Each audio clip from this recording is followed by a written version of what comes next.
Right now, somewhere, a person is crying, not because something is stuck in their eye, because they feel something, grief or joy, or a song that hit a little too hard.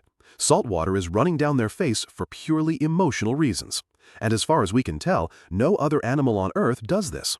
Every animal makes tears: dogs, cats, elephants, even lizards.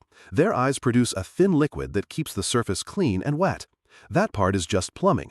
But tears that fall because of a feeling, tears pulled out of you by sadness or love or beauty, appear to belong to you alone. Humans seem to be the only species that cries from emotion. And when you stop to think about it, that is bizarre. Evolution is ruthless about waste. Traits that cost energy and do nothing tend to vanish. So why would your body answer heartbreak by leaking from your eyes? It blurs your vision. It puffs up your face. It tells everyone around you that something is wrong. On paper, it looks like a glitch. Start with a fact most people never learn. You make 3 completely different kinds of tears. The first are basal tears, a constant invisible film that coats your eye every time you blink, keeping it from drying out. The second are reflex tears, the ones that come flooding when you chop an onion or catch a speck of dust under your eyelid. They exist to flush the eye and wash the irritant away, fast, mechanical, automatic. And then there is the third kind, emotional tears, the ones that arrive with a feeling. And here is the strange part. They are not simply the same salt water as the others. Emotional tears have a different chemical recipe. When scientists collected emotional tears and compared them to reflex tears, the emotional ones carried more protein. They held more stress hormones. They even contained a natural painkiller the body makes called leucine enkephalin. Your sad tears are, chemically, not the same fluid as your onion tears. Something about feeling changes what comes out. That clue points straight at one of the leading theories. Crying might be a release valve.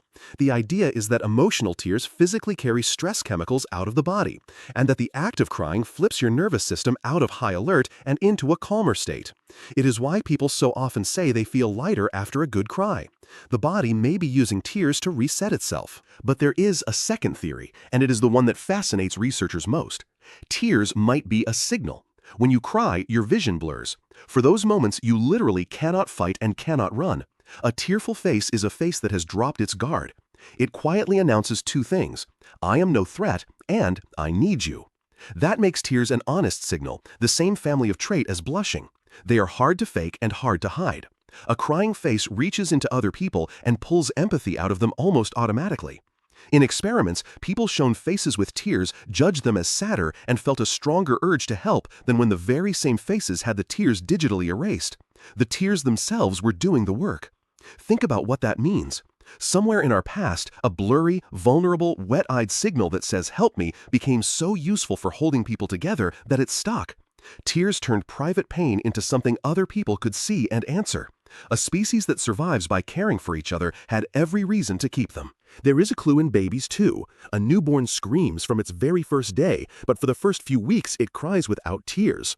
The wet, tear-filled crying you picture only switches on a little later as the system matures. The signal grows in right alongside the bond between a baby and the people keeping it alive. And you mostly cannot fake it. Almost nobody can summon real emotional tears on command. That is exactly what makes them trustworthy. A signal that is nearly impossible to counterfeit is a signal worth believing. Your tears are honest precisely because you cannot turn them on like a tap. So the next time your eyes sting and blur over something that actually matters, remember what you are really doing. You are running a piece of communication no other animal has. A chemical, visible, unfakeable message squeezed out of your eyes, turning the feeling locked inside you into something the people around you can finally answer. Nobody is completely sure why we are the only ones who do it. If you like questions like that, stick around.